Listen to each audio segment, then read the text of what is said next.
And now, it's time for another Dice Tower review with Tom Vasel.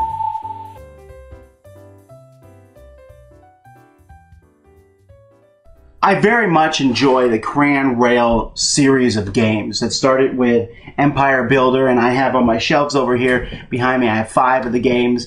I like them all. They're a bit clunky, but they've just started re-releasing them and made some changes to them, which I like. But I've enjoyed them. But there's not been a whole lot of difference between, the different ones. My favorite so far, I think, is the Russian one because of the fall of communism and how that changes the game. There's some interesting ways in how the games work together. However, this one, Martian Rails, is by far my favorite one so far.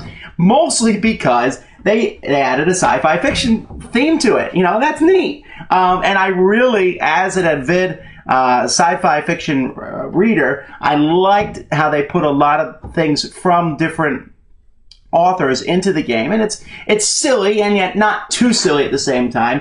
One of my favorite writers, Bradbury, certainly I think has had an influence on the game itself. But Martian Rails is a really neat game. Let me show you how the game looks. The game comes with 2 sets of rules. A set of rules that explains how to play the Empire Builder series games, and then a set of rules that specifically how to play Martian Rails. Now, if you haven't played one of these again, I would recommend you go look at my review on how to play Empire Builder. But basically, in a nutshell, what you're doing is you're spending money and you're drawing on the board with crayons, building railroad tracks from city to city, and then you will be moving your train, which is just a marker, on these tracks and picking up goods and dropping them off at other cities, doing whatever, dropping them off wherever cities need it. For example, here, Port Goddard wants this quintertrifical, blah, blah, blah, and Muchville wants Roddenberries, and The Face wants hydroponics, and they'll pay you a certain amount if you drop them off there. And so it's a very financial game back and forth. But this is a neat map. Obviously, there is nothing on Mars right now. There's no colonies there or anything. So they have a map here of Mars, and they've made everything up. And what's neat about this game is a few things. First of all, if you look down here, there's several different types of terrain, not just, in most of these games, there's a few types of terrain, but this one has volcanic, it has different kinds of desert, forest, and jungle, and marshes, and canals, and underground canals. But what makes the game really neat is this wraparound thing here. Now let's see if we can take a closer look at these.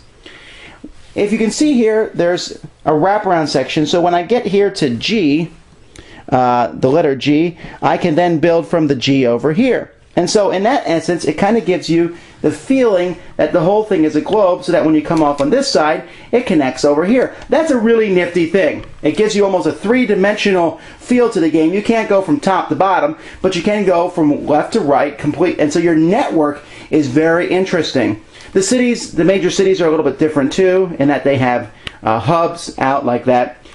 But other than that, it still plays out the same, but there's, again, it seems like everything is neater. You start with your original train, which can go 10 spaces and has room for 2 areas to carry, and that's faster than the trains in the original set, but it can be upgraded, as they all can, to one that moves 12 and carries 2 things, or one that still only moves 10 but can carry 3. And then it can be upgraded again to one that moves 14 and carries 2 things, or one that moves 12 and carries 3. And then it can be upgraded again to one that moves 16 with 2, or 14 with 3, and then the final upgrade is 16 spaces with 3. Most of the train games do not have that many upgrades, and they certainly don't have trains that move that fast. That gives Martian Rails a much faster feel to the game.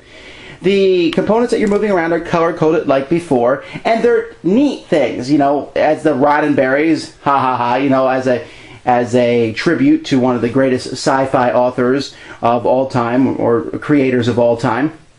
And that's a neat thing. But I also like how the fact that there's some variance in the game. For example, there's red Martians and green Martians, and they are at odds with one another because the red Martians want to keep Mars red and the green Martians want to terraform it. And in the rule book itself, there is a whole history of all the different resources and a history of railroading on Mars. And of course, it's all completely made up, and yet I find it very fascinating. Obviously, I'm very enthused about the game. There are still some things that I don't like. I mean, seriously, can we get over the paper money anytime soon? And there's got to be a better way to store these chips where they don't fall inside the box. And on this particular version, my chips, and I suspect this is maybe just my copy, but my chips, most of them were printed, and it was difficult to read what they all said. Although, again, some of the things make me chuckle. Like one of the things you deliver is Soylent Red. I don't know what that is. And the event cards have a sci-fi feel, and that's what I love about the game, the sci-fi feel, the quickness of the trains. It's almost, I could see myself playing this one easily double any of the other ones in the series, and I like them. Now, my caveats again would be, I still think it's best as a 2 or 3 player game, although since this one moves faster and has that freedom to go all over the globe, I can stomach it with 4. But still, sci-fi plus the cram rail system. Now, I know this isn't an absolutely new game. It's a reprint with the new colors and the new trains and everything, but I like it. I like the idea of space and trains put together. Yes, it's made up, but it's fun, and this one moves faster than the other games, has neither special things that you're moving around. I'm not moving boring old grain. I'm moving Roddenberries and Soylent Red, and Red Martians and Green Martians, and what do we got here? Elements that I cannot even pronounce. And all this working together, this is definitely my favorite in the series. Thanks for joining us today. For more written, audio, and video reviews, as well as the #1 board game podcast, check out the website at www.thedicetower.com. Until then, this is Eric Summerer, and you've been watching The Dice Tower.